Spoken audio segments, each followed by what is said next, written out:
නමෝ තස් භගවතෝ අරහතෝ සම්මා සම්බුද්දස්ස නමෝ තස් භගවතෝ අරහතෝ සම්මා සම්බුද්දස්ස නමෝ තස් භගවතෝ අරහතෝ සම්මා සම්බුද්දස්ස ශ්‍රද්ධා සම්පන්න කාරුණික පින්නතුනි හැම කෙනෙක්ම උතුම් සද්ධර්ම ශ්‍රවණයට සූදානම් වෙන මොහොත. ඒ සතිපතා පවත්වාගෙන යන වැඩසටහනක් වශයෙන් කවුරුත් මේකට බොහොම සදහසිතින් යුක්තව සම්බන්ධ වෙන්නේ. පින්නතුනි බුද්ධ ශාසනයක් කියන එක මේ ලෝකේ අපිට ලැබෙන්නේ ඊටාම දුර්ලභ කාරණාවක් හැටියට. ඒ බුද්ධෝත්පාද කාලයක මනුස්ස ජීවිතයක් හිතන්නට පුළුවන් මනසක් මේව ඊටාම දුර්ලභ කාරණාවක්. මනුස්ස ජීවිතය ගැන වුණත් කනකස් බෑවා වියසිදුරෙන් අහස බලනවා වගේ කියලා කියනකොට එච්චර දුර්ලභ මනුස්ස දිවියක අපිට හිතන්න පුළුවන් මනසකුත් ඇතිව බුද්ධෝත්පාද කාලයකුත් ලැබෙනවා කියන එක බොහොම ලේසියෙන් සිද්ධ වෙන දෙයක් නෙමෙයි. ඒ හින්දා බුද්ධෝත්පාද කාලයක අපිට වෙනද අහන්නට නොලැබෙන විශේෂිත වූ දේවල් වෙන කාලයන්හි අපේ සවන්නට නොවැටෙන දේවල් නොදකිය හැකි දේවල් දකින්නට පුළුවන්කම තියෙනවා. ඒ බුද්ධ ආදී මහෝත්තමයන් වහන්සේලාගේ සත්පුරුෂ ධර්මය අහන්නට පුළුවන්. ඒ සත්පුරුෂ උත්තමයන් වහන්සේලා පිළිබඳව සිහිපත් කරමින් වන්දනාමාන කර ගැනීමට අවශ්‍ය දේවල් ලෝකෙ තුල තියෙනවා. ඉතින් ඒ නිසා ලෞකික වශයෙන් කුසල පූර්ණ ජීවිතයක් ඇති කර ගන්නවා වගේම ලෝකෝත්තර වශයෙන් ප්‍රතිපදාවක් පූර්ණේ කරගෙන නිවනින් සැනසීම පිණිස අපි උත්සාහවත් විය යුතු වෙන්නේ. බුදුරජාණන් වහන්සේ නමකගේ ඒකායන පරමාර්ථය බවට පත් වෙන්නේ ලෝකෙටම නොපෙනෙන යථාර්ථයක් පෙන්වා දීම. සාමාන්‍ය ලෝකයාගේ මනෝභාවයන්ට හසු නොවන නමුත් ඍජුවම දුකෙහි ඉපැත්ම පිණිස දුකෙහි පැවැත්ම පිණිස බලපවත්වන ඒ කාරණාවන් ලෝකයට විවර කොට දැක්වීම තමයි බුදු පියාණන් වහන්සේ නමක් සිදු කරන්නේ. අපේ ලෞතර බුදුරජාණන් වහන්සේ ඒ කාරණාවන් පිළිබඳව නොඑක් පරියායන්ගෙන් නොඑක් ආකාරයට දේශනා කරන්නට යෙදුණා. අද දවසේදීත් අපි මේ කාල සීමාව තුළ සාකච්ඡාවට භාජනය කරන්නට කියලා බලාපොරොත්තු වෙන්නේ මීට පෙරත් අපි කතා කරලා තියෙන සූත්‍ර දේශනාවක එක කොටසක්. අපි මීට පෙර සාකච්ඡා කළා ද්වේතානුපස්සනා සූත්‍රය සංයුත්ත නිකායේ. සංයුත්ත නිකායේ කුද්දක නිකායේ දකින්නට පුළුවන් ද්වේතානුපස්සනා සූත්‍රය සුත්ත නිපාතේහි තමයි තියෙන්නේ. ඒ ද්වේතානුපස්සනා සූත්‍රයේ බුදුරජාණන් වහන්සේ ද්වයතාවයන් පිළිබඳව දෙකක් පවතින ධර්මයන් පිළිබඳව නැතිනම් කෙලවරවල් දෙකක් පිළිබඳව එකක් ලිහෙන පැත්ත සහ තව එකක් ගැට ගැහෙන පැත්ත පිළිබඳව පෙන්වලා දෙනවා. ඒකෙදි අපි මීට පෙර පරයයන් කිහිපයක් කතා කරලා තියෙනවා. ඉන් තවත් එක් පරයයක් තමයි අද අපි මේ විදිහට සාකච්ඡා කරන්නට බලාපොරොත්තු වෙන්නේ. යංකින්චි දුක්ඛං සම්භෝති සබ්බං සංඛාර පච්චය. ලෝකේ යම්කිසි දුකක් කියලා දෙයක් හටගන්නවා නම් ඒ දුකයි කියලා හටගන්න දේ සියලුම දේ සංඛාර පච්චය සංඛාර ප්‍රත්‍යයෙන් හටගන්න දේවල්.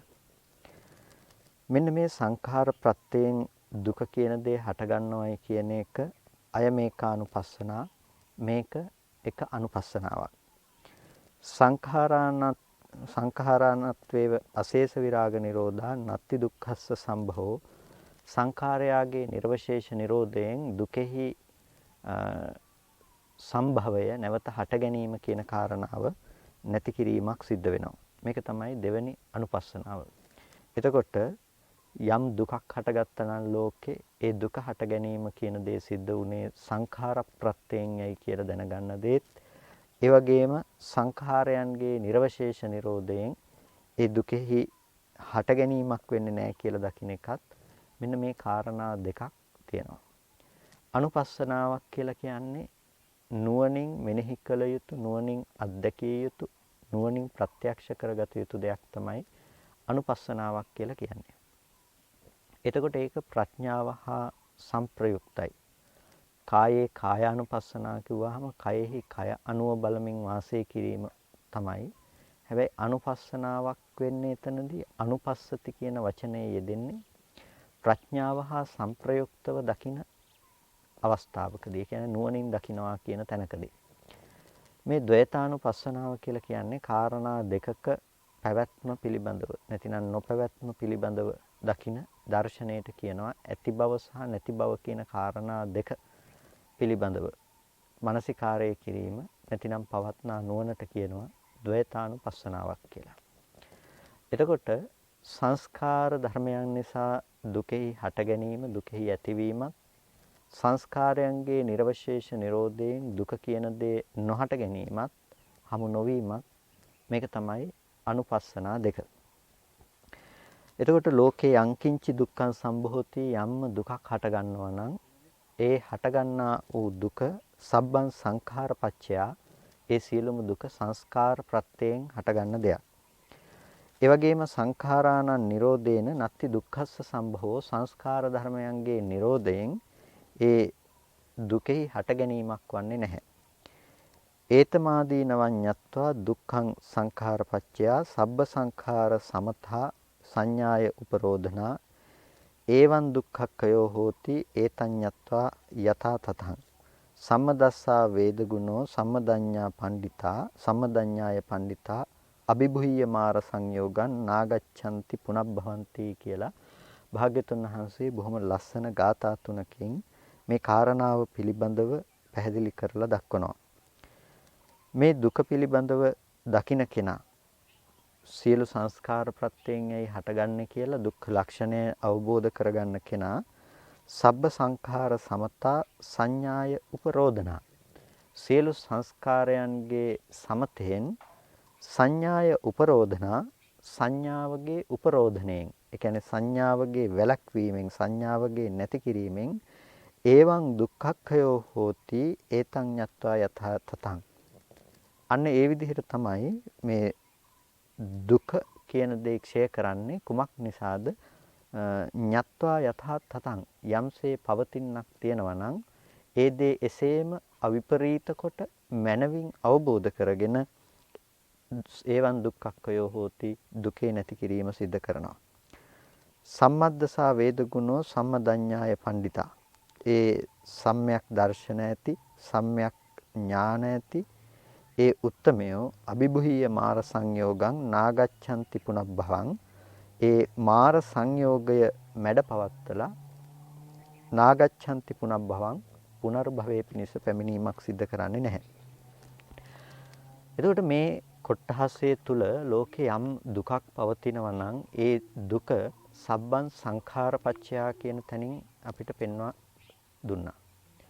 සියලු දෙයක් යම්කිසි දුකක් යම්කිසි දෙයක් තියෙනවා නම් ඒ හැම දෙයක්ම සංස්කාරයන් ප්‍රත්‍ය කොට පවතින ධර්මය.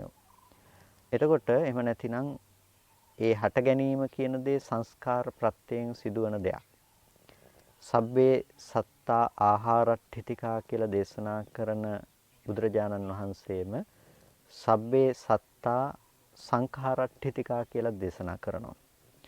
සරියුත්තරුන් වහන්සේ ඒ පිළිබඳව සංගීති සූත්‍රය තුල පවා පැහැදිලි කරලා තියෙනවා සබ්බේ සත්තා ආහාරට්ඨිතිකා කියන දෙයට අනුරූපවම සබ්බේ සත්තා සංඛාරට්ඨිතිකා කියලා. සියලු සත්වයෝ සංස්කාරය නිසා සිටින්නෝය. එහෙම නැතිනම් සියලු සත්වයෝ සංස්කාරයන් ස්ථිතිය කොට පැවැත්ම කොට පවතිනවා කියන කාරණය. එතකොට මේ සංස්කාර කියන මේ වචනය ඊටාම ප්‍රභේදගත ඒ වගේම අපිට විවිධ අර්ථයන්හි පාවිච්චි කරන්නට පුළුවන් විවිධ තැන්වල විවිධ ලක්ෂණ විදිහට බෙදා දක්වන්නට පුළුවන් අර්ථයක යෙදෙන දෙයක් තමයි සංස්කාරය කියලා කියන්නේ. ඒ සංස්කාර ස්කන්ධය කියලා අපි ස්කන්ධයක් විදිහට වෙනම කතා කරනවා. ඒ වගේම සියලු චෛතසික ධර්මයන්ට අයත් කොට අපි සංස්කාර ස්කන්ධය කතා කරනවා. ඒ වගේම මානසිකාරාදී ප්‍රධාන චෛතසිකයන්ගෙන් සංස්කාරය කියන දේ ඇතැම් වෙලාවට නියෝජනය වෙනවා. මේ විදිහට සංස්කාරයන් පිළිබඳව පුඤ්ඤ අපුඤ්ඤ ආනිජ්ජාභී වශයෙන් සංස්කාරයන් කතා කරන්න පුළුවන්කම තියෙනවා. කාය සංකාර, වචී සංකාර, මනෝ සංකාර ආදී ලෙස සංස්කාර ධර්මයන් කතා කරන්නට පුළුවන්කම තියෙනවා. ඒ වගේම අපිට සංස්කාරයන් නොඑක් බෙදීම් වලට ලක් කරලා නොඑක් ආකාරයට සංකත සංකාර, අபிසංකත සංකාර, අபிසංකරණක සංකාර, පයෝගාභි සංකාර ආදී ලෙස තවත් නොඑක් ප්‍රභේදයන්ගෙන් සංස්කාරය පිළිබඳව කතා කරන්නට පුළුවන්කම තියෙනවා. ඉතින් සංස්කාරය ගැන මේ සමස්තයක් කාරණාවන්ට බෙදා දැක්වීමට ගියොත් අපිට ඒ සඳහාම බෙදා දැක්වීම සඳහාම ලොකු කාලයක් ගත කරන්නට, කාලයක් කැප කරන්නට සිද්ධ වෙනවා. එහෙනම් පොදු ලක්ෂණ ටිකක් මත පිහිටලා අපි සංස්කාරය කියන එක පිළිබඳව කතා කරන්නට හදන්නේ. සබ්බේ සංඛාරා අනිච්චාති. සියලු සංස්කාරයන්ගේ අනිත්‍ය දැක්කොත් ඒ කෙනා දුකෙන් මිදෙනවා. යදා පඤ්ඤාය පස්සති අතනින් බින්දති දුක්ඛේ කියලානේ. ඒකට දුකෙන් අත මිදීම සිද්ධ වෙනවා. ඒ වගේම තමයි සබ්බ සංඛාර සමතෝ සබ්බූපදීපටි නිස්සග්ගෝ තණ්හක්කයෝ. එතකොට සියලු සංස්කාර සමතය තෘෂ්ණාදී උපදීන්ගේ දුරු කිරීම කියන දේත් ප්‍රධාන ලෙසම ධර්මයේ තුල කතා කරන දෙයක්. සබ්බ සංස්කාර සමතය සියලු සංස්කාරයන්ගේ සමතයකට ලක් කිරීම, දුරු කිරීම කියන එක. සංස්කාරය කියන එකේදී ප්‍රධාන ලෙසම අපි ගන්න අර්ථයක් තමයි සංස්කරණ ලක්ෂණය. එහෙමත් නැතිනම් රැස්කොට තබා ගන්නා බව, එකතුවක් විදිහට පවත්නා බව, සාමූහික අර්ථයක්. මේ විදිහට තමයි සංස්කාරය කියන දෙෙහි අර්ථය පිළිබඳව අපි සමස්තයක් විදිහට ගන්නෙ. යංකින්චි දුක්ඛං සම්භූති සබ්බං සංඛාරපච්චය. යම්කිසි දුකක හට ගැනීමක් තියෙනවා නම් ඒ දුකේ හට ගැනීම ඕනම ආකාරයකින් කතා කරනවා නම් සංස්කාරයක් හේතු කරගෙනයි පවතින්නේ. ඒ දුකේ පැවැත්ම සංස්කාරය හේතු කරගෙන පවතිනවා කියලා කිව්වේ. සංස්කාර ප්‍රත්‍යේනොයි දුකේ හට ගැනීම වෙන්නේ කියලා කිව්වේ. සංස්කාරය කියන දේ රැස් කර ගැනීම නම් රැස් කරගන්නා හැම තැනකින්ම දුක කියන දේ උපදවන්නට පුළුවන්කම තියෙනවා. එතකොට ලෝකයේ තුල හේතු නිසා හටගත්ත සියලුම ධර්මයන් සංස්කාර ධර්මයන් ලෙස හඳුන්වනවා. එතකොට මේ සංස්කාර ධර්මයන්ම දුක්ඛ ධර්මයන්. සංකත සංඛාරයයි කියලා හඳුන්වන්නේ ලෝකයේ තුල යම් කිසි දෙයක් හේතු නිසා හටගෙන හේතු නැති වෙනකොට නැති වෙනවා නම් අන්න ඒ ධර්මයන් සංකත සංඛාරයන් ලෙස හඳුන්වනවා. ඒ වගේම යම් ධර්මයක් විපාකයක් නම් විපාක සහගත ස්වභාවයක් නම් ඒ ධර්මය අபிසංකත සංඛාර ලෙස එහෙමත් නැතිනම් සකස් කරන ලද සංස්කාරයන් හැටියට වෙසසින් සකස් කරන ලද සංස්කාරයන් හැටියට හඳුන්වනවා. ලෝකය පැවැත්ම පිළිබඳව අපිට හම්බ වෙන්නේ ලෝකයේ තුල කෙලෙස් සහිත සංයෝජන මනසකින් හැසිරෙන තැනක අපි ඇති කරගන්න දේ තමයි අபிසංකරණක සංඛාර කියලා කියන්නේ. එතකොට මුළු ලෝකයක පැවැත්ම කුමක්ද කියලා අපි බැලුවොත් සංකත සංඛාර, අபிසංකත සංඛාර සහ අபிසංකරණක සංඛාර කියන තුනක එකතුවක් තමයි ලෝකයේහි පැවැත්ම. ලෝකේ යථාර්ථය සංකත සංස්කාරයක්. එමත් නැතිනම් අபிසංකත සංස්කාරයක්. හේතු නිසා හටගන්න ධර්මයක්. එමත් නැතිනම් හේතු ඇතිකල්ලි හටගන්න ඵල ධර්මයක්. කර්මය නිසා ලැබෙන කර්මයේ හේතු කරගෙන හටගන්න විපාක ධර්මයක් කියන එක. ඒ තුල කර්ම හෝ කෙලෙස් හෝ සසර ප්‍රතිසන්දි පිණිස අරගෙන යන බවක් ඒ තුල ඇත්තේ නැහැ. ඒ කියන්නේ ඒක අපේ ජීවිතයේ පැත්තට නැඹුරු වෙලා ජීවිතයේ පැත්තෙන් ওই කාරණාව පිළිබඳව අපි ටිකක් මෙනෙහි කරලා බැලුවොත් අපේ ජීවිතයේ සසරට අරගෙන යන්න තියෙන හේතුව හැටියට අපි දකින්නේ මොකද්ද? සසරට අරගෙන යන්න තියෙන හේතුව හැටියට අපි දකින්නේ ලෝකයේ තුල අපිට පවතින තෘෂ්ණා ඡන්දය. එහෙම නැතිනම් කැමැත්ත කියන කාරණාව. ඒ ලෝකයේ තුල පවතින කැමැත්ත කියන කාරණාව මත අපිට දුක ඇති වෙනවා කියන එක සාමාන්‍යයෙන් කාටත් පෙනෙන කාටත් දකින්න පුළුවන් ඇත්තක්. ඒකට විශේෂයෙන්ම ප්‍රධානම නුවණක් අවශ්‍ය වෙන්නේ නැහැ. කියන්නේ යම් දෙයකට කැමති වුණොත් කැමති වෙන දේ නිසා අපිට කොහෙන් හරි දුක එනවා කියන එක හිතුවොත් හිතන කෙනෙකුට සාමාන්‍යයෙන් තේරුම් ගන්නට පුළුවන් දෙයක්. හැබැයි මේ දුක ගැන කතා කරන්නේ මීට වැඩිය හාත්පස ඉක්මවා ගියපු තැනකින්. ඒ කියන්නේ සංස්කාරයන්ගෙන් එන දුක පිළිබඳව සසර පැවැත්ම අරගෙන යෑම පිළිබඳව කතා කරන්නේ ඊට වැඩිය හාත්පස ගැඹුරු හාත්පසම නුවණින් දත යුතු ධර්මයක් විදිහට. සංස්කාරයන්ගෙන් එන දුක පිළිබඳව විග්‍රහ කරගන්නකොට සංස්කාරයන් ඇතිවීමට ඇතිවන මූලයන් හැටියට. එහෙම නැතිනම් සංස්කාරයන් ඇති කරගන්න ධර්මයන් විදිහට අපි ගත්තාම ලෝකයේ තුල අපි සංකත ලෙස කතා කරන බව අපි කියවත් හැම වෙලාවකදීම ආයතන ධර්මයන් මුල් කොටගෙන තමයි සංස්කාර ධර්මයන්ගේ පැවැත්වීම සිද්ධ කරන්නේ. ඒ ආයතන ධර්මයන් මුල් කොටගෙන සංස්කාරයන්ගේ පැවැත්වීම සිද්ධ කරන තැනකදී අපේ ජීවිතයේ ඇතුළත අපි ටිකක් විවසිලා බැලුවොත් නැවත නැවත ඇති බවට ගන්න නැවත නැවත ලෝකය උපදවා ගන්න සිදුවීමක් තියෙනවා. ඒ සිදුවීම තුළ තමයි අපිට පුද්ගල භාවය කියන එක ගොඩනගන්නේ. සත්වයන්ය, පුද්ගලයන්ය ආදී ලෙස ඒ පුද්ගල භාවයේ ගොඩනගන්නේ ඒ දේ මත. ඒක අපි ටිකක් සරල ලෙස ඒ කාරණාව විමසලා බැලුවොත් එහෙම අපි ලෝකයේ දැනගන්නේ, හඳුනන්නේ පුංචි කාලේ ඉඳලා ජීවත් වෙන මම තමයි මේ ජීවත් වෙන්නේ, මේ මම තමයි අනාගතයට ජීවත් වෙන්නේ. දැන් දුක් විඳින්න පුළුවන් පුද්ගලයෙක් ඉන්නවා. ඔය පුද්ගලයාට පුළුවන් සසරේ ඉපදෙමින් මැරෙමින් යන්න. ඒක තමයි සම්මුතිය තුළ අපි දකින නුවණ. අර එක සාති භික්ෂුන් වහන්සේටත් ඇති වුණානේ මිත්‍යා දෘෂ්ටියක්. දැන් විඥාණය සසරෙන් සසරට සන්ධාවති සංසරති කියලා කියන්නේ දුවනවා සැරිසරනවා කියලා බුදුරජාණන් වහන්සේ දේශනා කරනවා ජාතක කතාවලදී මම ඒ කාලෙදී මේ ආත්ම භාවයේ ඉපදිලා හිටියේ මමයි කියලා. එතකොට ඒ විදිහට දේශනා කරනකොට අපි හිතනවා මේ කෙනෙක් හිතන්න පුළුවන් මේ එකම පුද්ගලයා නේද ඇවිල්ලා තියෙන්නේ කියලා. ඒක තමයි සාමාන්‍ය ලෝකේ දැක්ම. අපිට සසර පැවැත්ම ගෙනල්ලා දෙන්නේ ඒ දේ මත තමයි. අපි කියන්න පුළුවන් අපි කර්ම සිද්ධ කරන නිසා තමයි අපි උපදින්නේ. අපි අකුසල් හෝ කුසල් හෝ කරනවානේ ඒ නිසා කියලා. ඇත්තටම අපි උපදින්නේ අකුසල හෝ කුසල් කරන නිසාම නෙමෙයි. අපි කරන ක්‍රියාව පිළිබඳව නැවත බැස ගන්න පුළුවන් පුද්ගල බවක් අපි තුල තියෙන නිසා. හරියට ඔබ ඊයේ දවසේදී කළපු මෙතනට පෙර කරපු වැඩ කටයුතු ගැන ඔබට සිහිපත් කරන්න පුළුවන්කම තියෙනවා වගේ දෙයක්. එතකොට ඔබ හැම වෙලාවකදීම තමන්ගේ මානසික වශයෙන් ඇති කරගන්න සංකල්පමය ධර්මයක් දකින්නේ භෞතික සතර මහා ධාතු ලෝකය පැත්තෙන්. එතකොට ලෝකය පැත්තේ ඒ දේ ඇති බවට ගන්න නිසා තමයි ඔබ ඒ බව පුද්ගල භාව විදිහට ඇසුරු කරන්නේ. තමන්ට තේරුම් ගන්න තරම් නුවණක් නැහැ. තමන් සංකල්පමය වශයෙන් හදාගත්ත දෙයටම තමන් රැවටෙනවා කියලා. ඒක තේරුම් ගන්න පුළුවන් කමක් නැති නිසා තමයි ඒ තුල තමන්ට දුක් විඳින්න පුළුවන් පරිසරයක් නිර්මාණය වෙන්නේ. අර එක කතාවක් තියෙන්නේ ශිෂ්‍යයා අරිහත්ත්වයටපත් වෙලා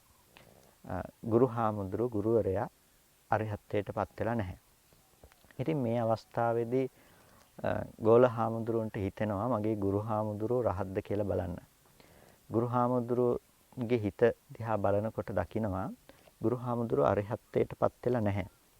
නමුත් කෙලෙස් ධර්මයන් බොහොම වේගින් ක්ෂීණ වෙලා නැති වෙලා තියෙන නිසා අරිහත් මට්ටමින් හිතාගෙන ඉන්නවා. එහෙම නැතිනම් කෙලෙස් දුරු වුණායයි කියන සංඥාවෙන් තමයි ඉන්නේ කියලා හිතාගෙන ඉන්නවා.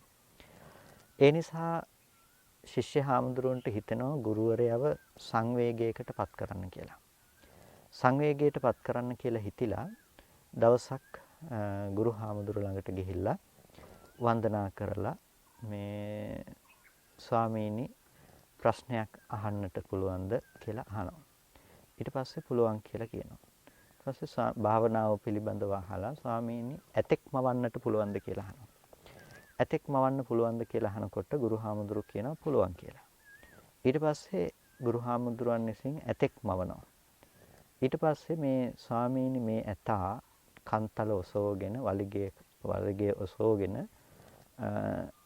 ගහන්න තමන් අපි වෙතට එන විදිහක් දක්වන්න පුළුවන්ද කියලා. එතකොට ඒකත් පුළුවන් නැවත්නේ කියලා ඒ විදිහටම ඒ තමන් විසින්ම මවපු එර්දිය තුලින් මවපු ඇතා තමන්ට පහර දෙන ආකාරයට එන විදිහට සැලැස්වනවා. ඒ විදිහට සකසනවා. දැන් ඇතා බොහොම වේගයෙන් තමන් කරා එනකොට බොහොම ආසන්නයටම එනකොට මේ මවපු ගුරුහාමුදුරුවම එකෙන් භීතියටපත් වෙනවා.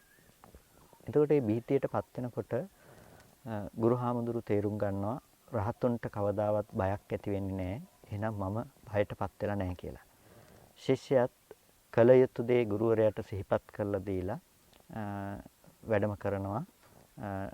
තමන් එර්දීම වැඩම කරනවා. ගුරුවරයා දැනගන්නවා තමන්ගේ ශිෂ්‍යයා තමන්ට මේක මතක් කරලා දෙන්න තමයි ආවේ කියලා.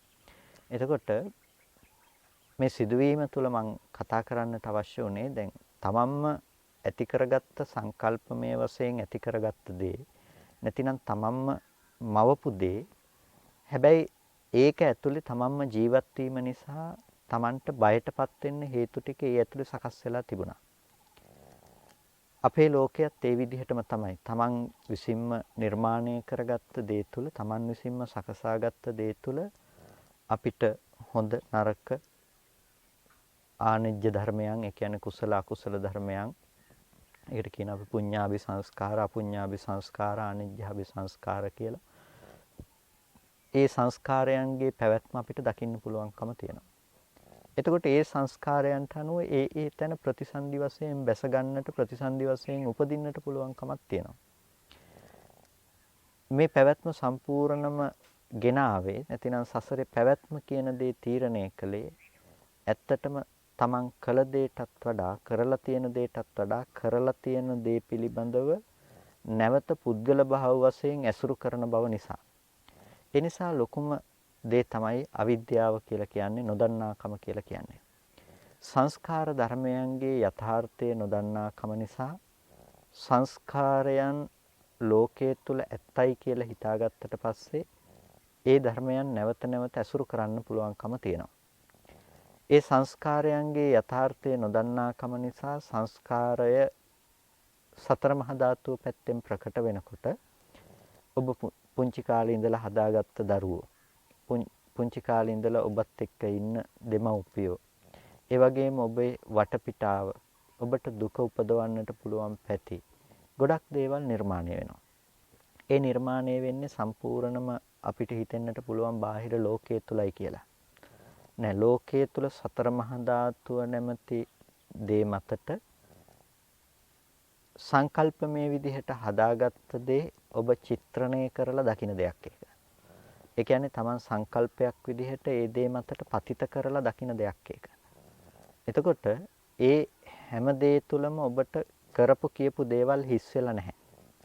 කරපු කියපු දේවල් හිස් වෙලා නැති නිසා හැම දෙයක් තුලම ප්‍රතිසන්දි විපාකයක් ගෙනල්ලා දෙන්න පුළුවන්කම තියෙනවා. ඔබ යම්ම දෙයක් පරිහරණය කරනවා නම් ඇති බවට නිමිත්තක් හම්බෙනවා නම් ඉදිකටු තුඩක දෙයක් හරි. ඒක ඔබට විඥානට්ඨිතියක්, විඥාණයට පැවැත්මට හේතුවක්, ඒ වගේම සසර පැවැත්මට හේතුවක් ඒක. ජරා මරණ දුක ඒ හැම නිමිත්තකම තැවරිලා තියෙනවා. ඇයි ඒ දේ ලෝකෙ තුල තියෙනවා, තියෙන බව විඳින්නා මේ පැත්තේ ඉන්නවා, තියෙන දේ විඳීමට සාපේක්ෂ පුද්ගල බව හදාගන්න හේතු ටික තමයි ඔය තියාගෙන ඉන්නේ. රැස් කර ගැනීම තියෙනවා. හැම නිමිත්තක් පාසාම රැස් කර ගැනීම තියෙනවා. ඒ නිසා කාලයත් සමග ජීවත් වෙන පුද්ගලයාගේ නිර්මාණය සිද්ධ වෙනවා. නැතිනම් අපි කෙනකෙනාගේ පුද්ගල භවයේ හට ගැනීම කෙනකෙනාගේ ජාතිය සිද්ධ කරගෙන තියෙනවා. දැන් හැදුන කෙනකෙනාට පුළුවන්කම තියෙනවා දුක් විඳින්න ලෝකයේ තුල ජීවත් වෙනවා කියන දේ තුල නැවත නැවත හැසිරෙන්න. ඒ නිසා මේ අවුලකට වැඩිය අවුලෙන් අවුලටපත් කර ගැනීමක් තමයි තියෙන්නේ. ඇත්ත නොදන්නාකම නිසා පුද්ගල බව උපදවගෙන පුද්ගල බව සංගත ලෝකයේ තුල අපි නැවත නැවත හැසිරෙනවා. එතකොට මේක අවුලක් පමණක් නෙමෙයි අවුලෙන් අවුලටම පත්වීමක් තමයි අපිට මේක ඇතුලේ දකින්න තියෙන්නේ. එතකොට මේ අවුල සම්පූර්ණම නිර්මාණය කරලා තියෙන්නේ සංස්කාර ධර්මයක් නිසා. සංස්කාර ධර්මයක් නිසා කියනකොට අපිට අபிසංකරණක සංස්කාරයේ තුල තමයි අපි අවුලෙන් අවුලටපත් වුණ තැන ඉන්නේ. අபிසංකරණක සංස්කාරයේ තුල අවුලෙන් අවුලටපත් වුණ තැනක ඉන්න අපිට මේ සංස්කාර නිරෝධයක් කරන්නට අවශ්‍යයි. අපි දැක්ක දැන් අපි කතා කළා සංස්කාරය නිසා තමයි සංස්කාරගේ පැවැත්ම නිසා තමයි ලෝකය ඇති වුනේ කියලා. එක පැත්තකින් හේතු නිසා හටගන්න ධර්මය සංස්කාර ධර්මයන් ලෙස හඳුන්වනකොට ඒ හේතු නිසා හටගෙන හේතු නැති වෙනකොට නැති වෙලා යන සංස්කාර ධර්මයන්ගේ සංකත ලක්ෂණය නොදන්නා බව නිසාම ඒ ධර්මයන් අපි අபிසංස්කරණයකට ලක් කරනවා, සකස් කිරීමකට ලක් කරනවා. අර බොහෝ කල සිට පවත්නා වූ කෙලෙස් සහ ආශ්‍රව ටික මත මේ පවතින්නේ කලින් ඉඳලා තියෙන දෙයමයි කියලා. ඒකට උපස්තම්භක වෙන දේ තමයි සංඥාව. ඒකට උපස්තම්භක වෙන දේ තමයි සංඥාව. හරියට දැන් අපි ෆොටෝ එකක් ගැහුවොත් වර්තමානයේ තියෙන ෆෝන් එකකින් හරි මොකකින් හරි අපි ෆොටෝ එකක් ගත්තොත් ඒ ෆොටෝ එක ගබඩා කර ගැනීම සිද්ධ වෙන්නේ දත්ත විදිහට මතකයේ තුල විද්‍යුත් මතකයේ තුල ගබඩා කර ගැනීම සිද්ධ වෙන්නේ ෆොටෝ එකක් විදිහට නෙමෙයි දත්තයන් විදිහට. අන්න ඒ දත්තයන් විදිහට ගබඩා කරගන්නවා වගේ තමයි මනස තුල ඔය හැම දෙයක්ම ගබඩා කරලා තියාගන්නේ සංඥාවන් විදිහට. එතකොට ඒ නිසා තමයි මෙතන මේ සූත්‍රය තුල බුදුරජාණන් වහන්සේ සබ්බ සංඛාර සමතා සංඥාය උපරෝධනා කියලා වචනයක් යොදාගත්තේ. සියලු සංස්කාරයන්ගේ සමතේකට ලක් කිරීම ඒක ඇති වෙන්නේ සංඥාය උපරෝධනා. ඒ සංඥාවන්ගේ උපරෝධනය නිසා එහෙම නැතිනම් සංඥාවන්ගේ වැළැක්වීම නිසා තමයි ඒ සංස්කාරයන්ගේ නතර වීම සංස්කාරයන්ගේ නිරෝධය කියන දේ විද්‍යමාන වෙන්නේ ලෝකයේ තුල. සංඥාව කියන දේ පවත්වන්නේ කුමක් මතද? සංඥාව කියන දේ පවත්වන්නේ සතර මහා ධාතු රූපේ මත. එතකොට ඒ සතර මහා ධාතු රූපේ මත ඇති කරගන්න සංඥාව තමයි සංස්කාරයන්ගෙන් පවතින දෙයක් හැටියට අபிසංස්කරණයකට අපි ලක් කරන්නේ. යම් විදිහකින් අපිට සංඥාව උපරෝධණය වෙනවා නම් සංඥාව ගැලවිලා යනවා නම් සංස්කාරයෙහි පැවැත්මක් නැහැ. ඒ කියන්නේ අபிසංස්කරණය කර ගැනීම පිණිස යමක් හමු වෙන්නේ නැහැ. ඒක හමු වෙන්නේ නැති වෙන්න නම් අපිට අර සංකත සංස්කාරයන්ගේ සහ අபிසංකත සංස්කාරයන්ගේ Nirodha ප්‍රත්‍යක්ෂ කරන්නට වෙනවා. ඒ කියන්නේ පුද්ගල භව ඉක්මවා ගිය තැනකට අපේ නුවණ ඥාන දර්ශනය පවත්වන්නට වෙනවා.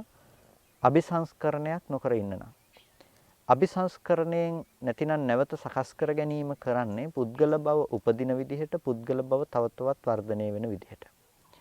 එතකොට ඒක ඇතුලේ තුන් කාලයක් තියෙනවා. අතීතයේ තියෙනවා, අනාගතයේ තියෙනවා, වර්තමානයේ තියෙනවා.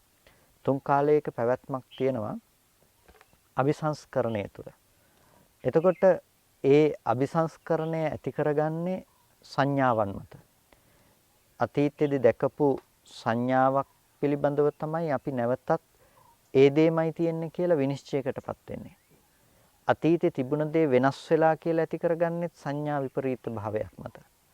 එතකොට මේ සංඥාව කියන දේ මත අපි සංස්කාරය නැමැති අபிසංස්කරණය නැමැති දේ ගොඩනගලා තියෙනවා. හැබැයි යම් වෙලාවක අර සංස්කාරයන්ගේ Nirodha කියන දේ පේනවා නම් එතකොට සංඥාවගේ පැනවීමක් නැහැ. සංඥාව උපරෝධණය වෙලා සංඥාව උපරෝධණය වෙනවා නම් එතකොට අபிසංස්කරණක සංස්කාරයාගේ පැවැත්මක් හම්බ වෙන්නේ නැහැ. එතකොට මෙතනදී දැන් සංස්කාර නිරෝධය පිළිබඳව අපි කතා කරනවා තැන් දෙකක්. සංස්කාර නිරෝධය පිළිබඳව තැන් දෙකක් කතා කරන්නේ එකක් නිරෝධයේ ඥානයක් අනිත් එක අනුත්පාද නිරෝධයක්. එකක් නිරෝධයේ ඥානයක් අනිත් එක අනුත්පාද නිරෝධයක්. නිරෝධයේ ඥානය මොකද්ද? අபிසංස්කත සංස්කාරයන්ගේ එහෙම නැතිනම් සංකතාදී සියලු සංස්කාර ධර්මයන්ගේ හටගෙන නිරුද්ධ වෙන බවක් තියෙනවා නම් අන්නේ සංස්කාර ධර්මයන්ගේ හටගෙන නිරුද්ධ වෙන බවට කියනවා සංස්කාර ධර්මයන්ගේ Nirodha එහෙම නැතිනම් Nirodha පිළිබඳව නුවණ කියලා. ඒ Nirodhe පිළිබඳව නුවණක් පවත්වන්න පුළුවන් නම් කෙනෙකුට ඒ සංස්කාරයන්ගේ Nirodhe පිළිබඳව පවත්වන ඒ නුවණ නිසා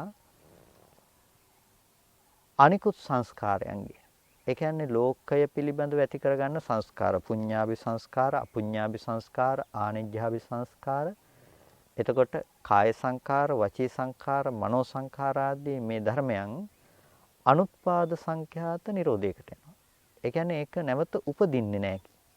ඒ ලෝකය නැතිනම් ඒ කුසල අකුසල නිස්ෘත පුද්ගලයා ආනිජ්‍යයන් අරූපාවචරාදී සමාපත්තීන් උපදෝගත් ධානයන් උපදෝගත් පුද්ගලයා නැවත උපදින්නේ නැහැ. නැවත හටගන්නේ නැහැ. ඒ පුද්ගල බව අනුත්පාදයකට යනවා. එතකොට මේක ඊටාම සියුම් කාරණා දෙකක් තියෙනවා. එක ධර්මතා කොටසක් ඇත්ත දකින්නකොට තව ධර්මතා කොටසක් නොහට ගන්න බවට ගිහිල්ලා තියෙනවා. අන්ධකාරයක් ඉන්න වෙලාවක අපි ආලෝකයක් ඇති කරනකොට අන්ධකාරය ඉවත් වෙලා තියෙනවා. ආලෝකය කියන දේ ඇති වෙලා තියෙනවා. එතකොට ආලෝකයේ ඇතිවීම මත අන්ධකාරයේ උපදින එකක් නැති වෙලා තියෙනවා. මේ වගේ දෙයක් තමයි අපිට සංස්කාරයන්ගේ Nirodhe කියන දේ තුලත් දකින්නට වෙන්නේ. සංස්කාරයන්ගේ Nirodhaය නොදන්නාකම තමයි අන්ධකාරය. එහෙම නැතිනම් අවිද්‍යාව කියන දේ විද්‍යාව උපදවනකොට. ඒ කියන්නේ සංස්කාරයන්ගේ Nirodhe කියන දේ දකිනකොට අන්ධකාරයේ නැති බව विद्यमान වෙනවා වගේ අර අවිද්‍යා ප්‍රත්‍යයෙන් ඉපදුවා නම් සංස්කාර ධර්මයක ඇති බවක් ඒ සංස්කාර ධර්මයන්ගේ Nirodhaය මිසක ඇති බව කිසිම කලෙක ඇසුරු කරන්නට ලැබෙන්නේ නැහැ. ඒකට අපි කියනවා ලෝක නිරෝධය කියලා. ආයතන නිරෝධය කියලා තව පැත්තකින් කතා කරනවා. එතකොට ඇසුරු කරන්න පුළුවන් කිසිම තැනක් ආයතන හයෙන්ම ඇසුරු කරන්නට පුළුවන් තැනක් ලෝකයේ පැත්තෙන් අපිට ඇසුරු කරන්නට පුළුවන් තැනක් කිසිම දෙයක් හමු නොවන මානසික මට්ටමක් පිළිබඳව තමයි මේ කතා කරන්නේ. ඇයි ඒ ඔක්කොම නිරුද්ධයි? මේ කතා කරන්නේ පරිපූර්ණ ලෙස ලෝකෝත්තර ඥාන දර්ශනයක් පිළිබඳව ලෝකෝත්තර නුවණක් පිළිබඳව. එහෙමත් නැතිනම් මේකෙන් අදහසක් ඇති කරගන්නට එපා ලෝකය කියලා එහෙමනම් කලින් දැකපු කෙනෙක්ව මතක් කරන්න බැරි වේද ආදී ලෙස අපේ තියෙන මානසික මට්ටම සමග ඒ දේ සංසන්දනය කරන්න එපා. මොකද අපි හිතන්නේ සාමාන්‍යයෙන් ඒ විදිහට එහෙනම් ඒ මට්ටමකටපත් වුණොත් එහෙම කලින් දැකපු කෙනෙක් ආයෙ දැනගන්නත් අපිට බැරි වෙයිද කියලා සමහර විට කෙනෙක් කල්පනා කරනවා.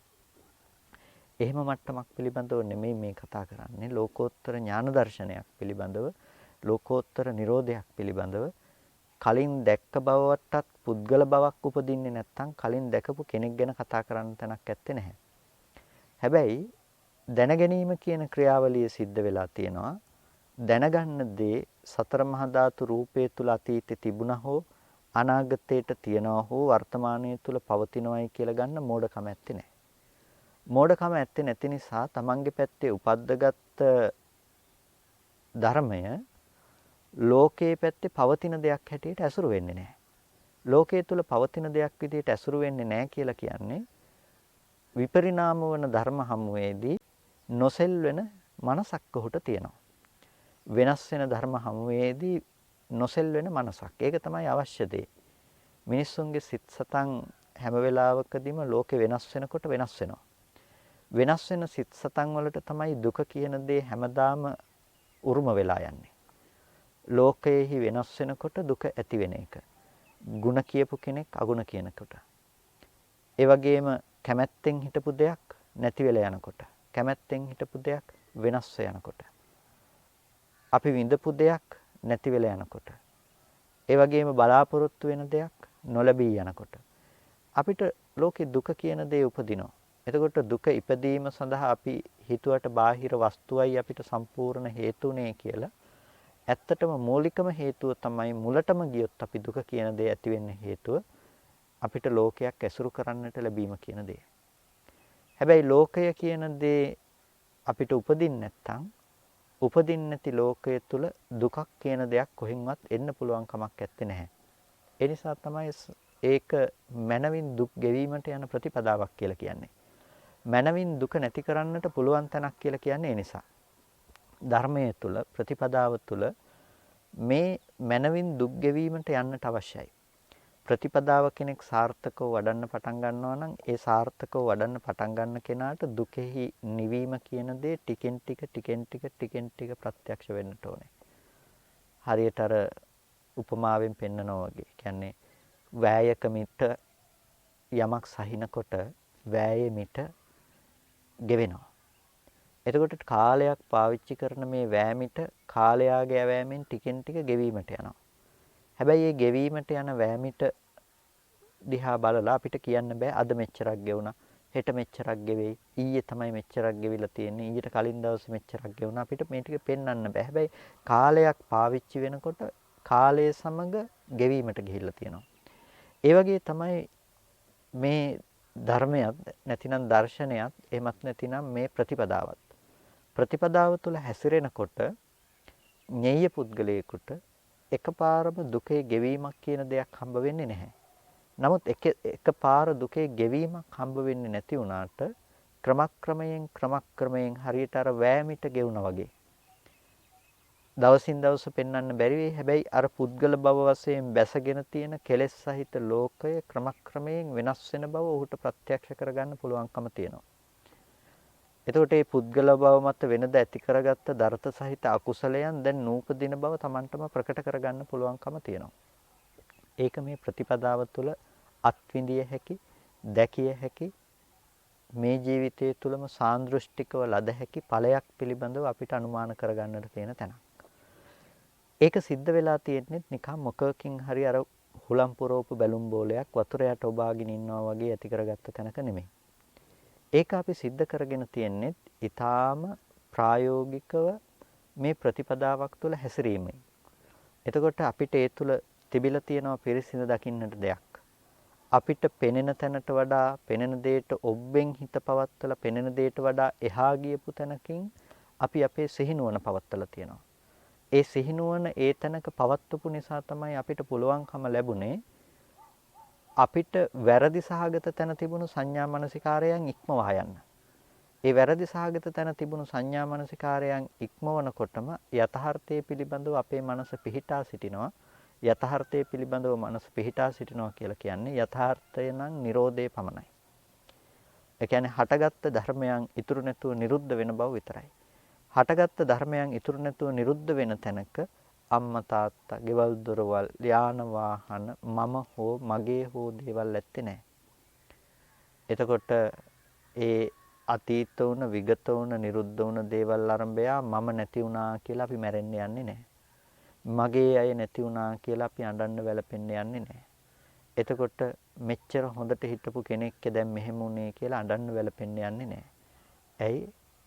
කෙනා හම්බ වෙන්නේ නැත්තම් පුද්ගල බව මේ පැත්තේ නිර්මාණයක් නැත්තම් කොහෙන්ද අපිට දුක විඳින්න තැනක් තියෙන්නේ. එනිසා දුක නුවණින් මිදීමක් පිළිබඳවයි කතා කරන්නේ. ඒකයි සබ්බ සංඛාර සමතෝ කියලා කිව්වේ. සියලු සංස්කාර ධර්මයන් සමතේකටපත් කරලා සියලු සංස්කාරයන් සංසිඳවල තමයි සීති භූතෝස්මි නිබ්බුතෝ සිසිල් ඌයේ වෙමි නිවුනේ වෙමි කියන තැනට එන්න පුළුවන්කම තියෙන්නේ. එහෙනම් සංස්කාර ධර්මයන් සමතේකටපත් කරන්න නම් සංස්කාරයන්ගේ Nirodhe පෙන්වන්නට ඕනේ, සංස්කාරයන්ගේ අபிසංස්කරණය නතර කරන්නට ඕනේ. දෙකයි තියෙන්නේ. සංස්කාරයන්ගේ Nirodhe පෙන්වන්නට ඕනේ, Nirodhe පෙන්වනකොට අபிසංස්කරණය නතර වෙයි. ඒකට අපි කිව්වා නුවණින් අවබෝධ කරගන්න, Nirodhe නුවණින් අවබෝධ කරගන්නවා. නුවණින් Nirodhe අවබෝධ කරගන්නකොට අපිට ජරා මරණ සංඛ්‍යාත දුක්ඛයන් අනුත්පාද සංඛ්‍යාත නිරෝධයකටපත් වෙයි කියලා. මෙන්න මේ විදිහට අපිට දැන් දර්ශනය පිළිබඳව කතා කරන්න පුළුවන්කම තියෙනවා. එතකොට අපි දන්නවා සබ්බේ සත්තා සංඛාරට්ඨිතිකා කියනකොට සියලු සත්වෝ සංස්කාරයේ නිසයි ස්ථිතියට වෙන්නේ. නැතිනම් පැවැත්ම තියෙන සංස්කාර නිසා. ඒ කියන්නේ ප්‍රත්‍ය කරගෙන තමයි සංස්කාර ප්‍රත්‍යවීම නිසා තමයි සත්‍යයන්ගේ පැවැත්ම කියන දේ තියෙන්නේ. මොකද ඒ තන පුද්ගල භාවයේ නිර්මාණය වෙලා තියෙන. ඒ කියන්නේ සබ්බේ සත්තා සංඛාරට්ඨිතිකා කියනකොට සත්ව පුද්ගල බවක් තියෙනවා නම් එතන තියෙන සංස්කාරයන්ගේ ස්ථිතියක්, සංස්කාරයන්ගේ පැවැත්මක්. ඔහුට සංස්කාර ධර්මයක් පුද්ගලයෙක් විදිහට හම්බ වෙලා තියෙනවා. ඒ තන පුද්ගල බව කියන දේ ඉපදිලා තියෙනවා. එතකොට පුද්ගල භවයේ ಜಾතිය සිද්ධ වෙන හැමතැනකම නැතිනම් ලෝකේ පැත්මක් තියෙන හැමතැනකම සත්වයෙක් හම්බෙන හැමතැනකම පුද්ගලයෙක්යි කියලා සංඥාව ඇති වෙන හැමතැනකම එතන තියෙන සංස්කාර ධර්මයක්. එතකොට ඒ සියල්ලටම සංස්කාර හේතුයි. සබ්බේ සත්තා සංඛාරට්ඨිතිකා. සියලු සත්වයෝ සංස්කාරයේ ස්ථිතිය කොට පවතින අය.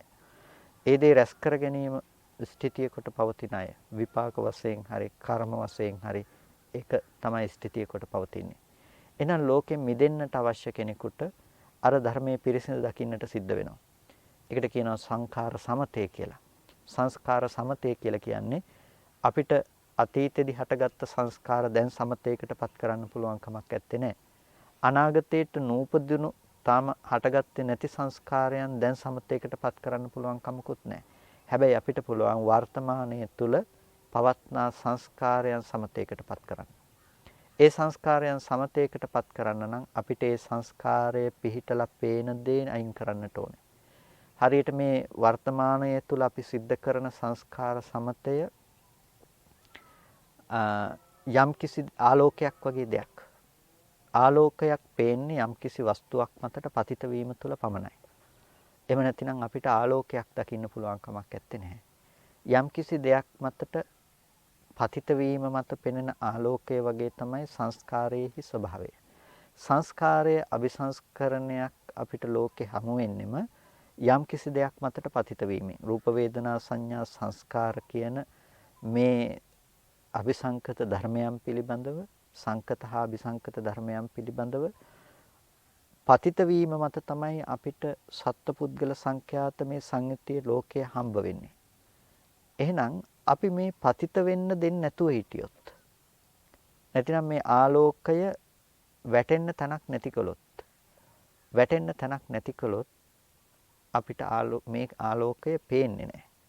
ආලෝකය කර්මය නම් ආලෝකය අபிසංස්කරණය නම් මේ අபிසංස්කරණය නැමැති ආලෝකයට ප්‍රතිෂ්ඨාවක් දෙන්නේ නැත්තම් ඒ ප්‍රතිෂ්ඨාවක් නොදීම නිසා ඒ ආලෝකය නොපෙනීමට යනවා.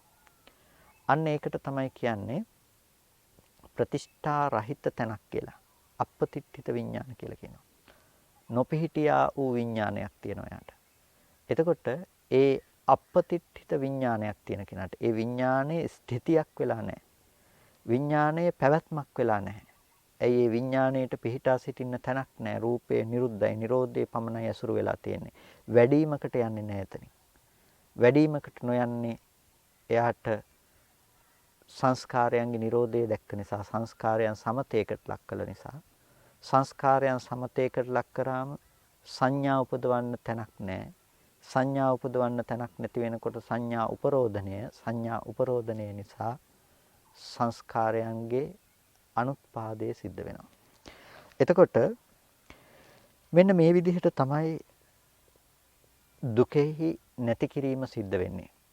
දුකෙහි නැති කිරීම මේ විදිහට සිද්ධ වෙනකොට එක වරකට සංස්කාරයන් ප්‍රකට කොටගෙන එකම වතාවට සංස්කාර ධර්මයන්ගේ ස්වභාවය ගැන අපිට තේරුම් ගන්නට කෙනෙකුට අපහසු වන්නට පුළුවන්. ඒ කියන්නේ එකම විට සංස්කාර ධර්මයන්ගේ ස්වභාවය පිළිබඳව තේරුම් ගන්නට අපහසු වෙන්න පුළුවන් කියන එකෙන් අදහස් කළේ සංස්කාරයන්ගේ සංස්කාර ලක්ෂණය පිළිබඳව කෙනෙකුට එක විටක හිත තියන්නට අමාරුයි. එකපාර තේරුම් ගන්නට අමාරුයි. ඒ හින්දා තමයි බුදුරජාණන් වහන්සේලා අනුපූර්ව ප්‍රතිපදාවක් දේශනා කරන්නේ. උද්ඝටිතඤ්ඤ පුද්ගලයෙකුට නම් පුළුවන්කම තියෙනවා ඊටාම වේගයෙන් මේ ධර්මයේ තේරුම් ගන්න. ඒ කියන්නේ හරියට ඒක පොකුණක උඩට මතුවෙලා තියෙන නෙළුම් පොහට්ටුවක් වගේනේ. ඉරු එළිය බලාපොරොත්තුෙන් ඉන්න. එතකොට ඉර එළිය බලාපොරොත්තුෙන් ඉන්න නෙළුම් පොහට්ටුව ඉර එළිය වැටුණු පමණින්ම විකසිත බවට පත් වෙනවා. හැබැයි වතුර ඇතුළත තියෙන නෙළුම් පොහට්ටුව උඩට මතුවෙන්නට අවශ්‍යයි. අන්න ඒ වගේ තමයි ඤෙය්‍ය පුද්ගලයන්ගේ ස්වභාවය ඇතුළේ ඉඳලා උඩට මෝරා එන්නට අවශ්‍යයි. ඒ නිසා තමයි මේ භාවනා ප්‍රතිපදාවන් බුදුරජාණන් වහන්සේලා දේශනා කරන්නේ. වෛනීය ජනයන්ට, හික්මිය යුතු ජනයන්ට පසු කාලෙදී හික්මෙන්නට අවශ්‍ය ප්‍රතිපදාවක් විදිහට. දීර්ඝායුෂ්ක බුදුරජාණන් වහන්සේලාගේ ශාසනවල බුදුරජාණන් වහන්සේලා හමුවෙහිම ඒ පින් ඇත්තන් සසරේ පුරුදු රද අය ධර්මාභිසමය සිද්ධ කරනවා බොහෝ කල් ශාසනයේ පැවැත්මක් සිද්ධ වෙන්නේ නැහැ. හැබැයි අපේ බුදුරජාණන් වහන්සේ අල්පායුෂ්ක බුදුරජාණන් වහන්සේ නමක් විදිහට සියලු වෛනේ ජනයන් ඒ කාලය තුල පමණක් හික්මීම ලබන්නේ නැති නිසා බොහෝ කාලයක් ශාසන ධර්මයේ තැබීම පිණිස බොහෝ කාලයක් ශාසනයෙහි පැවැත්ම පිණිස විනය පනවනවා. එතකොට මේ විනය නිස්ෘතව විනය ධර්මයේ ඉලක්ක කොට පවතිනක්. එතකොට ධර්මයේ ලෝකයේ තුල චිරස්ථායී වෙනවා. විනය පනවන්න එක හේතුවක්නේ. අත්වස් 10ක් සඳහා දේශනා කරන විනයෙහි සද්ධම්මට්ඨිතියාය කියන එක ප්‍රධාන කාරණයක්. සද්ධර්මයේහි පැවැත්ම පිණිස. එතකොට විනය අනුව සද්ධර්මයේ පවතිනවා. සද්ධර්මයේ පවතිනවා කියලා කියන්නේ ඒ තුල බොහෝ අයට හික්මීම ලබන්න පුළුවන්කම තියෙනවා. එහෙනම් අපිට උද්ගටිතඥ පුද්ගලයෙකුට හා සමානව ඊටාම වේගෙන් අවබෝධ නොවෙන්නට පුළුවන්. නමුත් සතර සතිපට්ඨානයක් තුල අපිට අපේ මනස දියුණු කරන්නට පුළුවන්කම තියෙනවා. ඒකෙදි ප්‍රධානම දේ තමයි අපිට අර මම මේ ටික කතා කරන්නේ අර අපි සාමාන්‍යයෙන් ලෝකයේ තුල අපි භාවනා සංස්කෘතියක් තුල ඉන්නවා. ඒ කියන්නේ භාවනා සංස්කෘතියක් තුළ ඉන්නවා කියන එකෙන් අදහස් කරන්නේ අපි ගිහි ගෙදරක ජීවත් වෙන කෙනෙකු විදිහටත් අපි බොහොම සමත භාවනාවකින් ලැබෙන ආස්වාදය නැතිනම් සිත ඒකාග්‍රගත කිරීමෙන් ලැබෙන පහසුව නිසාත් අපි ඒකට ගොඩක් පුරුදු වෙලා ඉන්නවා. මම කියන්නේ නැහැ ඒක නරක දෙයක් කියලා. ඒක ඊටාම වටින සහ ඊටාම හොඳ දෙයක්. නමුත් සාමාන්‍ය ස්වභාවය තමයි ප්‍රථම ධානය, ဒုတိ ය ධාන ආදී ලැබීම පිණිස එහෙමත් නැතිනම් ඒ උපදවන මට්ටමට අපි සමත කර්මස්ථානයන්ගේ වැඩිම කාය විවේකයේ සහ චිත්ත විවේකයේ ඇත්තන් සඳහාම පවත්නා දෙයක්. කාය විවේකයේ සහ චිත්ත විවේකයේ සඳහාම කළ යුතු දෙයක්. ඇතිව කළ යුතු දෙයක්. ඒක නැති වුණොත් ඒකේ පැවැත්ම සිද්ධ වෙන්නේ නැහැ. ප්‍රථම ධානයේ කාමසහගත සංඥා මනසිකාරයන්ගේ ඇතිවීම සිද්ධ වෙනකොටම ප්‍රථම ධානයේ නැති වෙලා යනවා.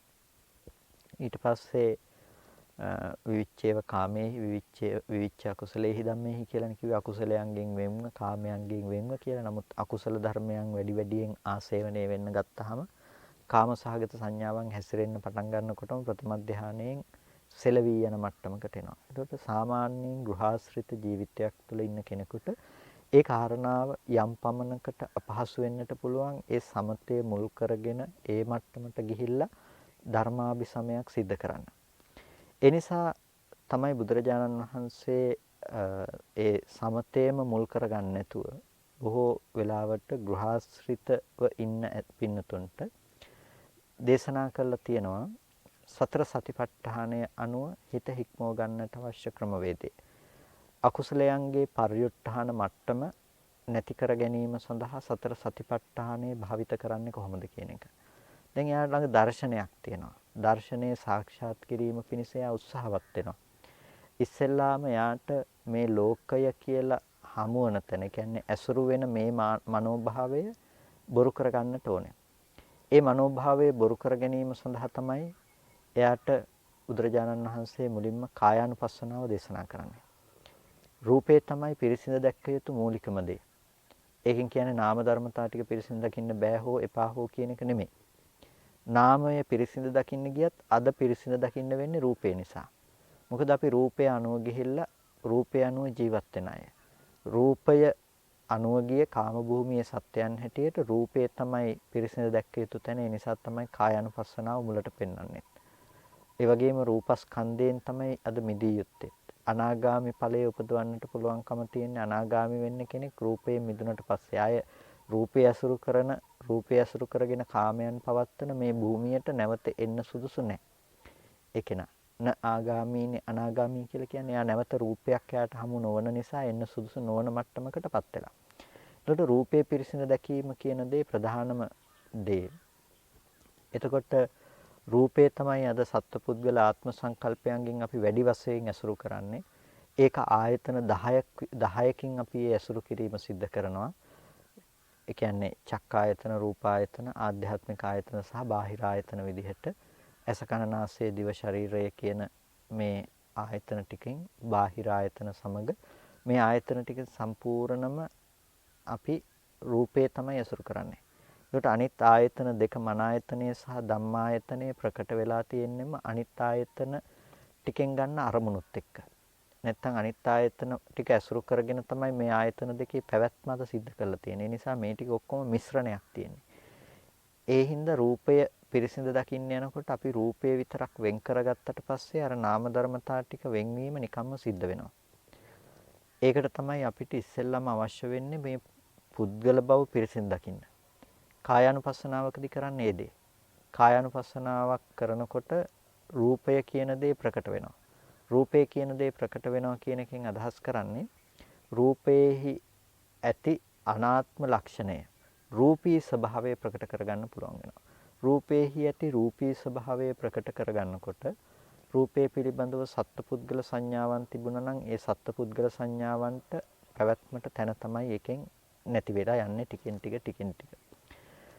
කෙස්ලොම් නියද සම්මස්නහර ඇට මිදුළු ආදී ලෙස රූපය ගැන අපිට බලන්න පුළුවන්කම තියෙනවා. එහෙම බලන්නේ මොකටද කියන එක ගැනත් අපි තේරුම් අරගෙන ඉන්නට ඕනේ. හිතේ රාගයක් පරිඋත්ථාන මට්ටමට ඇති වෙලා රාගය දියුණු වෙන අවස්ථාවකදී නම් අපි අසුබය වැඩි යුතුයි රාගයේ දුරු වීම පිණිස. එතකොට අපි දන්නවා අපි මේ අසුබය වඩන්නේ කුමක් සඳහාද? රාගය දුරු කරගන්න කියලා. එතකොට රාගයේ දුරු කර ගැනීම පිණිස අසුබය වඩනවා. ඒ වගේම අපිට පුළුවන් මේ කෙස්ලොම් නියද සම්මස්නහර ඇට මිදුළු කියන ධර්මතා ටිකම සම්මර්ෂණය කරන්න අනාත්ම ලක්ෂණය ප්‍රකට වෙන විදිහට. අරක ඇත්තටම අපි ගන්න අපේ ප්‍රතිපදාව සැපසේ පුරා ගැනීම පිණිස ගන්න රසකාරකයක් වගේ තමයි අපි රාගය දුරු කර ගැනීම පිණිස අසුබයට බරව මෙනෙහි කිරීම කියන එක. එතකොට ඒ දේ අපි යොදාගන්නේ අවස්ථාවට පරිඋත්ථාන ලෙස රාග චේතනාවක් හිතට නැගිනකොට. හැබැයි අපි කෙස්ලොම් නියදත් ආදී බලන්න පුළුවන් දෙපැත්තකින් අසුබ විදිහට බලන්නත් පුළුවන් අනාත්ම ලක්ෂණය ප්‍රකට වෙන විදිහට බලන්නත් පුළුවන්. ඒ හින්දා ඔබ මූලිකත්වයේ දිය යුතුයි මේ දෙකෙන් අනාත්ම ලක්ෂණය ප්‍රකට වෙන විදිහට කරන සම්මර්ෂණයට. අසුබය විදිහට බලන එක එපා නෙමෙයි. හිතට රාගයක් නැගෙනකොට රාගසහගත සංඥාවන් ඇති වෙනකොට අසුබය විදිහට මානසිකාරය කරන පැත්තට පාවිච්චි කරන්න. හැබැයි වැඩි වශයෙන් සත්පුද්ගල භාවයෙන් හම්බෙන එක අරමුණක් අරගෙන ඒ අරමුණෙහි කලාප සම්මර්ෂණය විදිහට කෙස්ලොම් නියද සම්මස්නහර කියන තැනින්ම පටන් ගන්න. අපි ගොඩාක් ගැඹුරින් විදර්ශනාව කතා කරලා තියෙන්න පුළුවන්. අපි මහා ඥාන දර්ශන කතා කරලා තියෙන්න පුළුවන්. හැබැයි ඔබට ආරම්භ කරන්න සිද්ධ වෙන්නේ ප්‍රතිපදාවේ යන්න පටන් ගන්න සිද්ධ වෙන්නේ මෙතන අල්ලගන්නේ නැතුව කොයි වෙලාවකවත් පේන රූපේ පුද්ගල භාව වශයෙන් ඇසුරු කරගෙන අපිට එතනින් එහාට මිදීම ගැන කතා කරන්න පුළුවන් කමක් නැත්තේ. ඒ හින්දා පේන රූපය පුද්ගලයෙක් කියලා හම්බෙන තැන ඉස්සෙල්ලා ඔබ හාරලා බලන්න ඕනේ. එතකොට ওই රූපය ওই විදිහට හාරගෙන යනකොට තමයි ඔබට හම්බ වෙන්නේ ඒකේ ඇත්ත කතාව. හින්දා අනාත්ම ලක්ෂණය ප්‍රකට වෙන විදිහට ඉස්සෙල්ලා තියෙන සංඥාව හොලවලා දාන්න ඕනේ. ওই තියෙන එක ඇත්තම කියලා පේනවා නම් හෙලවෙන්නේ නැත්තම් වෙනතුණි එක ප්‍රශ්නයක්. ඒ හින්දා ඒ තියෙන එක ඉස්සෙල්ලා අයින් කරන්න ඕනේ. තියෙන එක අයින් කරගන්න තමයි අපිට මෙතන කෙස්ලොම් නියද සම්මස්නහර ආදී මේ සම්මර්ෂණය අවශ්‍ය වෙන්නේ. මෙහෙම සම්මර්ෂණය කරනකොට අපිට පේනවා දරුවා අම්මා තාත්තා නෑදෑයෝ දන්න හඳුනන අය මේ විදිහට අපි ඇති කරගත්ත දේවල් සම්බන්ධයෙන් අපිට සම්පූර්ණ වැරදි සහගත දේකුයි පවතින්නේ කියන එක ගැන අපිට නුවණක් තියෙනවා. ඒ නුවණ උපදීම තමයි අපි එතනදී අපේක්ෂා කරන එකම දේ. ඒ කියන්නේ අපිට ප්‍රඥාවක් තියෙන අපිට එතන නුවණක් උපදිනවා. අනාත්ම ධර්මතා ටිකක් අනාත්ම කොටස් ටිකක් තියෙන්නේ. ඒකෙන් අපි පිළිසරණක් නැති කරනවා අම්මා තාත්තා කියලා ඇති කරගත්ත දරුවා කියලා ඇති කරගත්ත සංකල්පයට ප්‍රතිෂ්ඨාවක් දෙන්නේ නැහැ මේ කොටස් 32ක රූපය ඇතුලේ. අපිට දෙතිස් කුණප කොටාසයම එහෙම නැතිනම් මේ කොටස් 32ම ප්‍රකටව පේන්න පටන් ගන්නවා. ඒ මට්ටමට නුවණක් ඇති වෙනකොට ඒ මට්ටමෙන් බාහිර රූපයන්ට සසඳන්න තව පුද්ගලයෝ කියලා හම්බෙන තැන් වලට සසඳමින් ඒ ගැන බලන්න. එතකොට ආධ්‍යාත්මික දේට සසඳමින් බලන්න. එතකොට තමන් හෝ තමන් කරගත්ත රූපයක් හෝ අනුන් බවට හම්බෙන රූපයක් තමන්ට නැති වෙන තැනට සත්පුද්ගල භාවයකින් ඇසුර නොවන තැනට එනකන් ඒක වඩන්න පුළුවන් කෙනෙකුට. ඒ නිසා එක කමඨහනක් විදිහට කතා කරනවා නම් හිත වඩන්න ක්‍රමවේදයක් විදිහට කතා කරනවා නම් ඔබ කෙස්ලොම් නේද සම්මස්නහර කියන ටික මේ හැම තැනකම පවතින සාම්‍යත්වය සමාන බව කෙස් කියන එක පුද්ගලයෙකුගේ නොවන බව ප්‍රකට වෙන විදිහට මේ සම්මර්ෂණය සිද්ධ කරන්න. එතකොට ඒ ඔබට ප්‍රකටව පෙනෙන අරමුණු ටිකක් විතරක් වුණත් කමක් නැහැ. ඒ කියන්නේ ඔබට මනසින් ඇසුරු කර හැකි අරමුණු තියෙනවනේ රූපේ පිළිබඳව. දැන් කේසා ලෝමා නඛා දන්තා තචෝ කියන කොටස ටික අපි ගත්තාම අපිට ඒ ටික පුළුවන් හොඳට අරමුණු කරන්න. එතකොට ඒ අරමුණු ටික හරි කමක් නැහැ. ඒ ටික ඒ පහ අරගෙන අපි ඒ පහ පිළිබඳව විදර්ශනා කරනවා. ඒ පහ පිළිබඳව අනාත්ම ලක්ෂණය ප්‍රකට වෙන විදිහට අපි හොඳට මානසිකාරයේ පවත්වනවා. ඒක හොඳට පිහිටා සිටියාම අපි ගන්නේ දරුවා නම් අම්මා තාත්තා නම් ඒ රූප පිළිබඳව නම් දැන් මෙහි තියෙන අර ආදරණීය දරුවා කියන සංකල්පය ආදරණීය අම්මා තාත්තා කියන සංකල්පය අර බාහිර කොටස් මතට පතිත නොවන විදිහට අපිට මේ කොටස් ටික ප්‍රකට වෙන විදිහට හොඳට මානසිකාරයේ පවත්වන්න. ඒක නිතර මේ මානසිකාරයේ පවත්වන්න. ඒ විදිහට මේ මානසිකාරයේ පවත්වනකොට ඔබට එතන ඇති ලක්ෂණේ වඩාත් ප්‍රකට වෙයි. ඒක Tamanටත් සාධාරණ කරන්න. Taman කියලා ගත්ත රූපයටත් සාපේක්ෂ කරන්න. එතකොට මේ ටික තුළ ඔබට ඉන්න මට්ටම හෙලවෙන්න පටන් ගන්නවා. පුද්ගල බව, බැසගෙන පවතින පුද්ගල බව ටික බුරුල් වෙන්න, ටික නිදහස් වෙන්න පටන් ගන්නවා. ඒකත් එක්කම ඒක තව දුරටත් ගැඹුරට අරගෙන යන්න. ධාතු මනසිකාරයක් විදිහට ජීවි අජීවි බෙහෙදයකින් තොරව හැමතැනකම මේ පවතින්නේ. දැන් දෙතිස් කුණු කොටාසයම අපිට බෙදන්න පුළුවන්. අපි ගන්න කොටාසයම පඨවි ධාතුව අදිමත්ත කොටස් තියෙනවා. මේ ධර්මයන් පඨවි ධාතුව අනුව ගියපු තද ගතිය තද ස්වභාවය අනුව ගියපු දෙන. ඊට පස්සේ අර කෙස්ලොම් ඉක්මවා යන මට්ටමට පඨවි ධාතුව ප්‍රකට කරගන්න.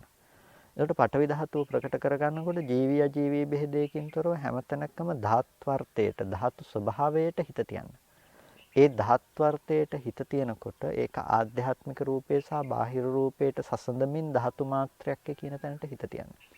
එතකොට ඔබට නුවණක් ඇති වෙයි ධාතු මත්තකෝ ධාතු මාත්‍රාවක් නිස්සත්ත්වෝ නිජ්ජීවෝ සත්වේක්කෝ පුද්ගලයෙක් ලෙස ගන්න බැරි තැනක් ශුන්‍යෝ සත්ව පුද්ගල බවින් හිස් වූ තැනක් හැටියට ඔබට එතන නුවණක් ඇති කරගන්න පුළුවන්. එතකොට ඒ නුවණත් එක්ක එක්පමණ කාලයකට දරත සහිත සංකල්පයන්ගෙන් ඒ රූපය අසුරු කරා නම් සතර මහා ධාතු රූපය මතට ඔබ පතිත කළා නම් අම්මා තාත්තා ආදී පුද්ගලයන් ඒ පුද්ගල භාවයෙන් මිදෙන්න පුළුවන්. ඔබ යම් තරමකට වඩනවා නම් ඒ තරමට ආශ්‍රව ධර්මයන් ඔබෙන් ක්ෂය කරගන්න, ක්ෂීණ කරගන්න පුළුවන්කම ලැබේ. ආත්ම සංඥාව ඒ තරමට ක්ෂීණ වෙන්න පටන් ගනී. එතකොට සක්කාය දිට්ඨිය දුරු කරනවා නම් දුරු කරන්න ඔබට පටන් ගන්න ප්‍රධානම කාරණාවක් තමයි ඔය ඉන්න තැන හොලවලා දාන එක. ඒ නිසා එතනට ඔබේ ප්‍රතිපදාව එතනට ඔබේ ඔය මාර්ගය පිළිබඳව ගමන් කරන්න එතනට අදහස් ඇති කරගන්නට අවශ්‍යයි. ඒ හින්දා දැන් කරන්න දෙයක් තියෙනවා ගිහිල්ලා. ඒ කරන්න තියෙන දේ තමයි අපිට මානසිකාරයක් විදිහට පවත්වන්නට තියෙනවා යම් කිසි දෙයක් ඇත්ත පැහැදිලි වෙන විදිහට. ඒ කියන්නේ ඒක බොහොම සුළු දෙයක් වෙන්න පුළුවන්. ඔබ එතනදී විතර්ක කරන්න යන්න එපා. එහෙනම් කෙස් කියලා දෙයක්ත් තියෙනවානේ ලෝකේ. කෙසුත් හම්බ වෙනවනේ ලෝකේ තියෙනවා කියලා.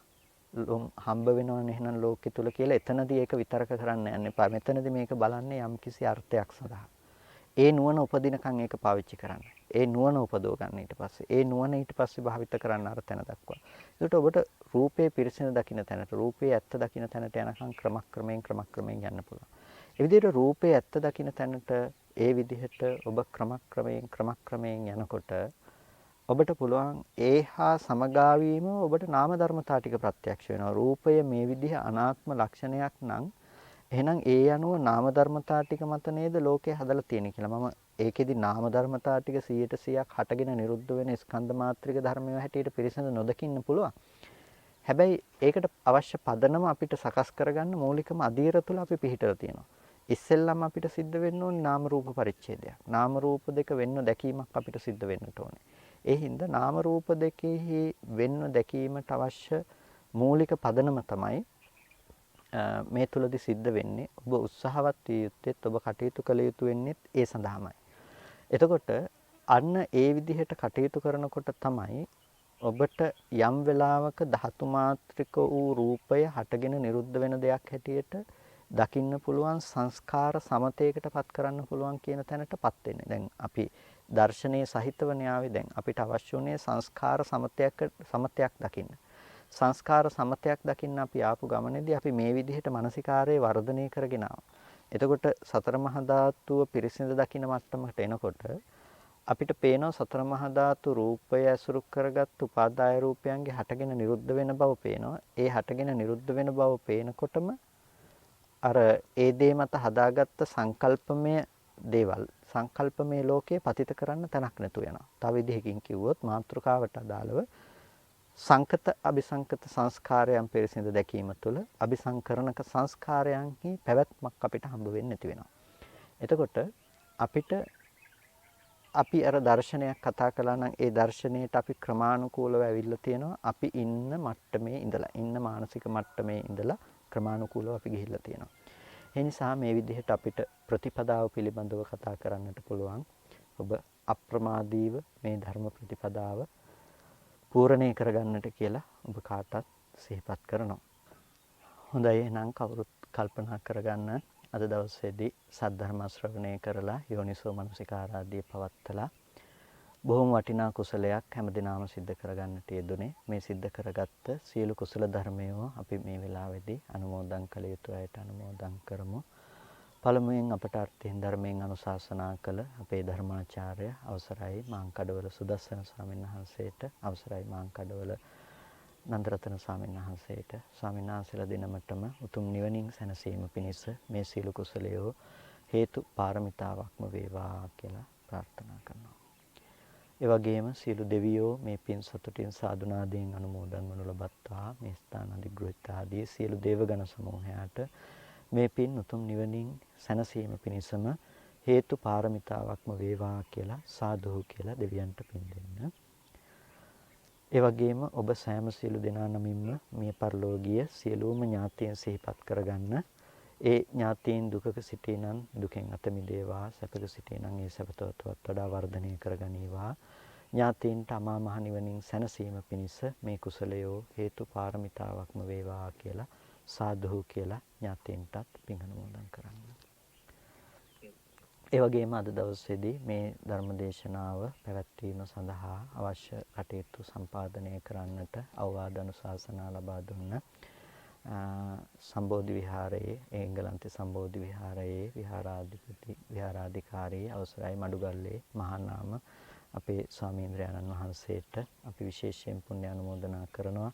ගෞරවනීය ස්වාමීන් වහන්සේටත් නිදුක් නිරෝගී භව ඇති කරගෙන චිරජීවනයේ ලැබලා ශාසනික බ්‍රහ්මචර්යාව එහෙම් පූර්ණේ කරගෙන උතුම් නිවනින් සැනසීම පිණිස මේ කුසලයෝ හේතු පාරමිතාවක්ම වෙත්වා කියලා සාදු කියලා ආශිර්වාද කරමු.